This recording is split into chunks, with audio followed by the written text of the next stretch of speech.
FIFA সভাপতি জিয়ানি ইনফান্তিনোর পদত্যাগ চেয়ে তার নিজ দেশ সুইজারল্যান্ডে বিক্ষোভ করেছেন ফুটবল প্রেমীরা। অতিরিক্ত বাণিজ্যিকীকরণ, অভ্যন্তরীণ দুর্নীতি, বিতর্কিত রেফারিং নিয়ে ক্ষোভ ঝেড়েছেন বিক্ষোভকারীরা।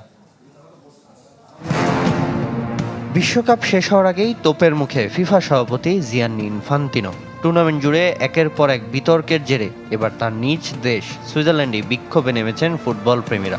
শুধু ফিফার বিভিন্ন প্রশ্নবোধক কর্মকাণ্ডেই প্রতিবাদ নয়, সভাপতি পদত্যাগের দাবিও উঠেছে বিক্ষোভে। বিশ্বকাপ চলাকালীন শুরু হওয়া এই আন্দোলন দিন যত গড়িয়েছে ততই বিস্তৃত হয়েছে।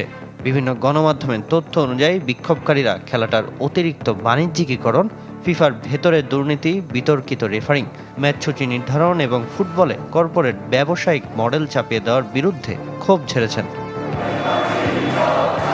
সামাজিক যোগাযোগ মাধ্যমে প্রকাশিত এক ভিডিওতে দেখা যায় ব্যানার হাতে মিছিল করছেন শত শত বিক্ষোভকারী। ফিফার বিরুদ্ধে দিয়েছেন নানা স্লোগান।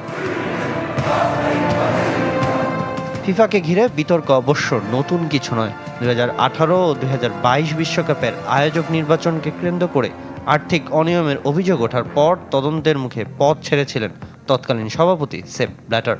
এরপরই দায়িত্বে আসেন জিয়ানি ইনফান্তিনো। দুর্দান্ত সব ফিচার নিয়ে এলো ক্যাপ্টেন ভিক্টর বাইক। এতে রয়েছে শক্তিশালী রিচার্জেবল ব্যাটারি, ব্লুটুথ এবং exciting music. Captain Victor bike, আনন্দে বাড়ুক শৈশব। তবে তার সময়ও বিতর্ক যেন পিছু ছাড়েনি।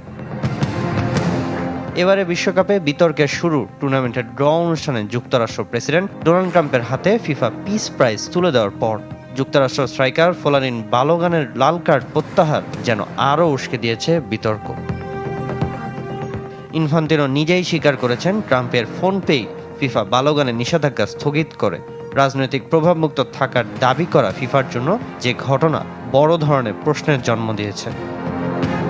সামিনী আসার, চ্যানেল 24।